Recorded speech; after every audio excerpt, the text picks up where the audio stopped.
Hurricane Melissa made landfall into eastern Cuba overnight. Of course, we know it made that landfall into Jamaica yesterday. So that is 2 landfalls over the last 24 hours, and we're expecting the possibility for a third landfall sometime tonight in the Bahama Islands. Whether or not it actually makes a landfall, it doesn't really matter a whole lot, just because all these islands are pretty small, and this hurricane is still pretty large. So we're going to see widespread impacts regardless of an actual landfall throughout areas of the Bahamas. So we'll speak on the Bahamas. We'll speak on Bermuda, Atlantic Canada, like Newfoundland. We've had some ticks further to the north and west to places like southeast Newfoundland, the Avalon Peninsula, which sticks out a little bit more into the North Atlantic. So we'll speak on all that, and then we'll round the video off with today's forecast across the entire lower 48, and then we'll be done. So if you guys have not subscribed, certainly consider doing that. Like the video if you like it. And if anybody has anything I can pray about or pray over, please put it in the comments below. And you guys know that we are praying for our family down here in the Caribbean and the Bahamas, and anybody that's seen impacts from Melissa, seeing them and are going to see them over the next 24 to 48 hours or 72 hours or so. So with that being said, let's get going this morning. So the leftovers of Melissa, and I wouldn't call it leftovers, this is still a strong hurricane, is over eastern Cuba right now. This thing is getting shredded apart, not just due to land interaction, but the higher terrain over eastern Cuba also. This really speeds up the weakening of these tropical systems when the land that it's going over has higher elevation, and certainly eastern Cuba has that with these mountain ranges and things like that. So we got to see what's left over of the core from Melissa as it moves north of eastern Cuba. But I have a feeling that this is probably a Category 2 hurricane right now. Even though I think the latest data from the 5 a.m. update, it still had it at a Category 3. But yeah, this is a look at it. Pretty much looks like how we were expecting it to look once it started interacting with landmass with Cuba here. So let's move past this. The latest from the National Hurricane Center. It is a Category 3 hurricane from the latest update, but I have a feeling that this is probably a Category 2 now. But of course, hurricane warnings, because you got a hurricane right over you here in eastern Cuba. And I hope you guys are faring well. We don't hear a lot from Cuba, but I'm sure we'll get some sort of videos and pictures from eastern Cuba. We're getting a lot out of Jamaica and the devastation it caused. But I'm sure we won't see and hear about as much, but certainly let me know if you're tuning in from eastern Cuba. But we got hurricane warnings up for Crooked Island, Ragged Island. Well, technically you don't have hurricane warnings up for Ragged Island, but you're going to see some nasty impacts from this, probably already are. But the Acklands, Long Island, which is right here. And this system's going to move right between Crooked Island and Long Island more than likely. It's probably a Category 2 hurricane. So it's saying that the core of this system is going to be right about here, about 2 p.m. this afternoon. Then by the time we get into 2 a.m. Thursday, sometime tonight, it's saying it should still be a Category 2 hurricane once it gets north and east of the Bahamas. And then we get right here tomorrow afternoon around 2 p.m. Still saying it could be a Category 2 hurricane, 100 mile per hour storm. And then from 2 p.m. Thursday, tomorrow afternoon, to 2 a.m. Friday, I mean, that's only 12 hours. It's going to be racing, picking up a lot of forward speed. It's going to make its closest pass sometime late Thursday night into early Friday morning to Bermuda, where we do have hurricane watches up. So it's going to get rowdy. The weather's going to get pretty gnarly here in Bermuda sometime late Thursday night into Friday morning. You guys have already seen impacts from Imelda earlier this hurricane season. So I know you guys are built like a tank in Bermuda. You guys can handle this. But go on and be ready, batten down the hatches, whatever you got to do, pull the trash can up to the house, and just prepare for a several hour period of some nasty conditions, probably sometime tomorrow late night into Friday morning. And then if you look, all right, we get here around Friday afternoon, and then it starts to really lose a lot of its tropical characteristics as we get towards the end of this week. But about 2 a.m. Saturday, I mean, look, the places here in the Avalon Peninsula, St. John's, got to watch out, are now in the cone. So this means the center of the storm could still go over areas of the Avalon Peninsula, guys. So this cone is certainly tweaked to the north and west. So just want to add that. Now let's move past this. The latest from the H-Wharf model. All right, as this moves north of eastern Cuba. This is sometime 1, 2 p.m. this afternoon. Here comes the islands here. This has really kind of slowed down. So I would say it's backed up in time. So this is around 7, 8, 9 o'clock tonight. The H-Wharf model has this making a landfall into the southern areas of Long Island here in the Bahamas, but you're going to see significant impacts on all these islands here, Ragged Island here.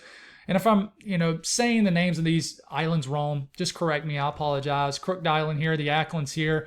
But you see, there's still a core of this hurricane. Does this strengthen between, eastern Cuba and the Bahama Islands? I'm not quite sure. I doubt it. But we'll see. There's a possibility of it. But certainly Long Island's getting the northern edge of this eye wall. So it's going to get nasty tonight in the Bahamas. I mean, we're going to get hurricane force wind gust if you're tucked in right near the center of this low-level circulation, whatever's left over this inner to outer eye wall. So it's going to get nasty. Definitely let me know if you're tuning in from this area. But then it'll move north. Well, I would say northeast of the Bahama Islands. And by Thursday morning, this is just out in the Atlantic. And then you're going to see Bermuda slip up on your screen. So this is like right smack in the middle of the night, tomorrow night and a Thursday morning. Bermuda certainly getting hit by the outer eastern edge of whatever's left over of Melissa. So you're going to get some nasty conditions for a time period overnight tomorrow night into Friday morning. And then we have to watch Atlantic Canada after that. And I keep saying Atlantic Canada. Let's just say Newfoundland. And here comes the hurricane. And it definitely becomes post-tropical at this point. But I do want to show you the Euro. The Euro wants to make landfall sometime midnight, 1, 2, 3 o'clock in the morning, sometime late Friday night into Saturday morning into the Avalon Peninsula. You got St. John's right here. So the Euro is kind of the worst case scenario in southeast Newfoundland here. It brings just a nasty wind field for a several hour period, some heavy wind-driven rain, and then by the time we're waking up Saturday morning, this is racing out deep into the North Atlantic, fully losing its tropical characteristics. So the Euro does show that scenario where it brings nasty conditions into the Avalon Peninsula. And just looking at some ensemble guidance with this, this is the Google DeepMind Ensemble, which by the way has done excellent this hurricane season, has many members now hitting southeast Newfoundland. We have nothing to worry about here in Nova Scotia and surrounding areas, but the Avalon Peninsula certainly has many members going right over this area. So we look at the H-Wharf model, kind of push it back down to the southwest here. This is wind speeds here going over the Bahama Islands, really slamming Long Island here, Crooked Island. And this is my little cheat sheet here. Long Island here, Crooked Island, the Acklands, you got Ragged Island here.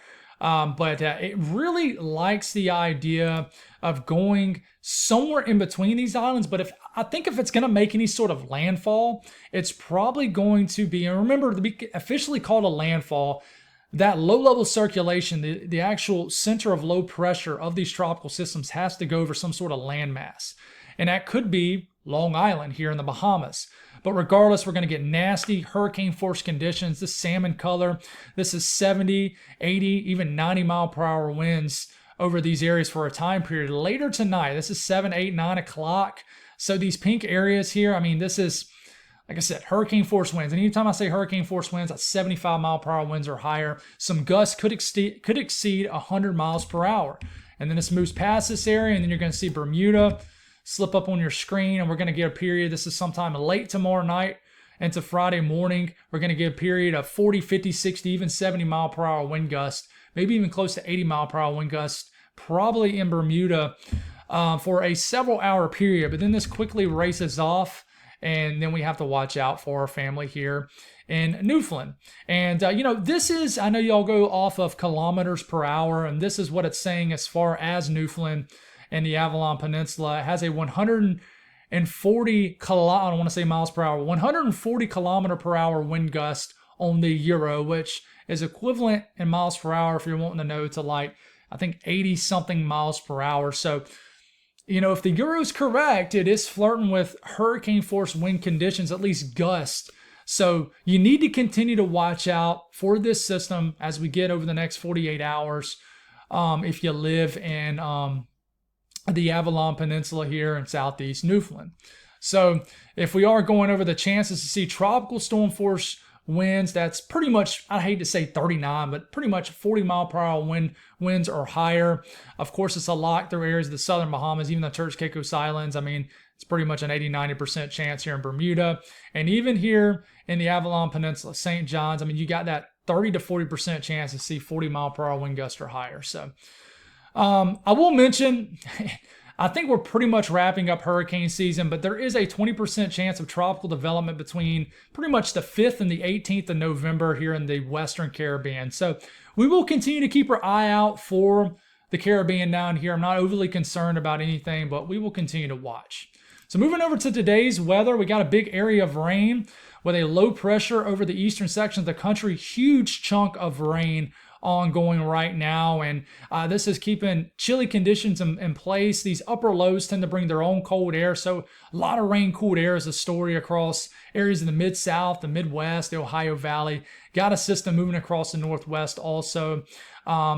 And we got chilly air that follows behind it. We got frost advisories here. No, I'm sorry. These are freeze watches across these blue areas. Freeze warnings ongoing across this kind of darkish purple area. Wind advisories in this tan color. So a lot of winds getting whipped up from this low pressure. And red flag warnings are actually up for southern Texas. We got some heat advisories in Southern California. And winter weather advisories up for the northern Cascades. And some wind advisories up for also the higher elevations of the Smokies and surrounding areas. And as far as severe weather potential today, I do want to watch out for a little bit of a severe weather threat with some storms that can move on shore across eastern North Carolina, southeast Virginia, even southern Maryland. A little bit of a severe weather risk with this. I'm not expecting a big deal out of that, but we will watch. Certainly pay attention if you live in these areas, but there is a marginal risk of flash flooding. But a lot of this rain that's falling is very beneficial. It's not falling at a super heavy clip. It's much needed. But this is what the radar could look like over the next 24 hours here in the southeast. Rainfall will whiplash through. It almost could get a little line of thunder showers or thunderstorms going through Georgia, eventually into South Carolina. But more of just a kind of a consolidated area of rain up here in Kentucky, southern Illinois, southern Indiana, southern Ohio.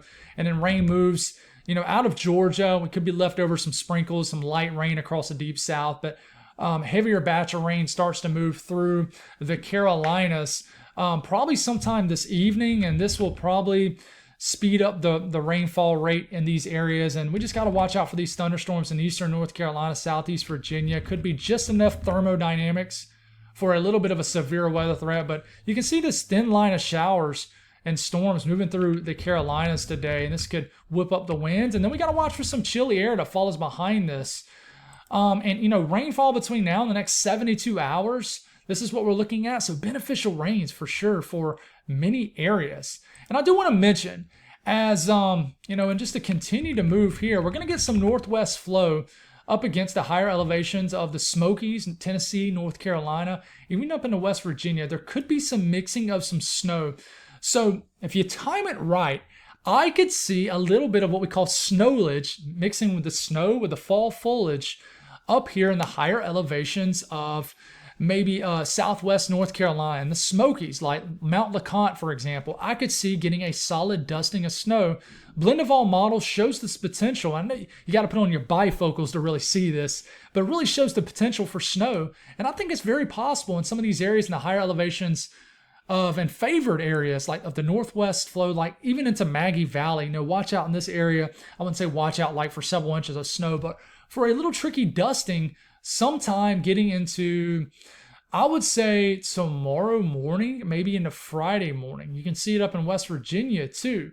So we'll watch out for that. It's always interesting. We're going to start to talk about snow a lot more. Up here in the Northeast, it's not that active of a weather day, but tonight, this is getting into tomorrow morning. A washout begins to continues for Ohio, West Virginia, but really begins to take over PA.